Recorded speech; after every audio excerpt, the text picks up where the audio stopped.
દાહોદ જિલ્લામાં પ્રજાશક્તિ ડેમોક્રેટિક પાર્ટીનો સત્તાવાર પ્રવેશ, શૈલેષ મેડાની જિલ્લા પ્રમુખ પદે નિયુક્તિ કરાઈ।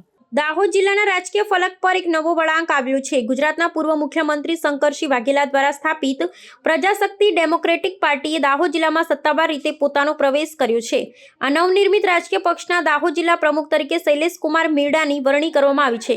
થોડા સમય પૂર્વે જ આમ આદમી પાર્ટીમાંથી પોતાના સમર્થકો સાથે રાજીનામું આપ્યા બાદ શૈલેષ મેડાએ હવે નવા પક્ષોનો ખેસ ધારણ કરી સ્થાનિક સંગઠનનું સુકાન સંભાળ્યું છે। આદિજાતિ બહુલ દાહોદ જિલ્લામાં લાંબા સમયથી પડતર પ્રશ્નો અને પ્રાથમિક સુવિધાઓના અભાવને વાંચા આપવા માટે આ રાજકીય પક્ષે સક્રિયતા દર્શાવી છે।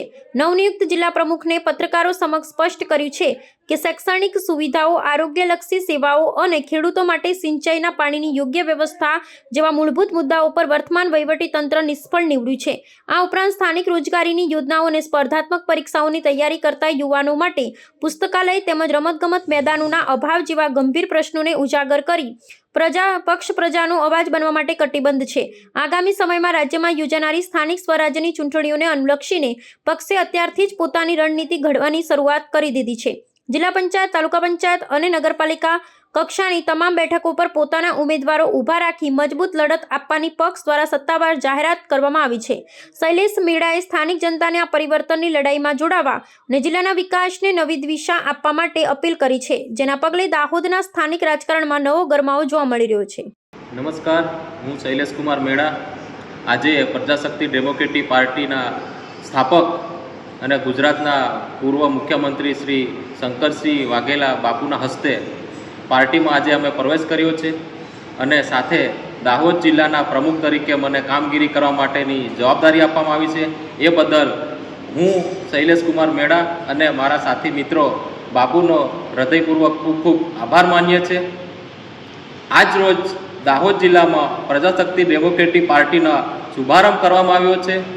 આવનાર સમયમાં દાહોદની જનતા માટે અમે અવાજ ઉઠાવીશું, અવાજ બનીશું અને દાહોદ જિલ્લો એ આદિવાસી બહુમૂલ્ય વસ્તી ધરાવતો જિલ્લો છે। દાહોદ જિલ્લામાં સરકારી યોજના હોય કે પાયાની સુવિધા હોય જેમાં દાહોદ જિલ્લાની જનતા ભોગ બની રહી છે, જેવી કે શિક્ષણની સુવિધા છે, આરોગ્યની સુવિધા છે, ખેડૂતો માટે સિંચાઈના પાણીની અવ્યવસ્થા છે।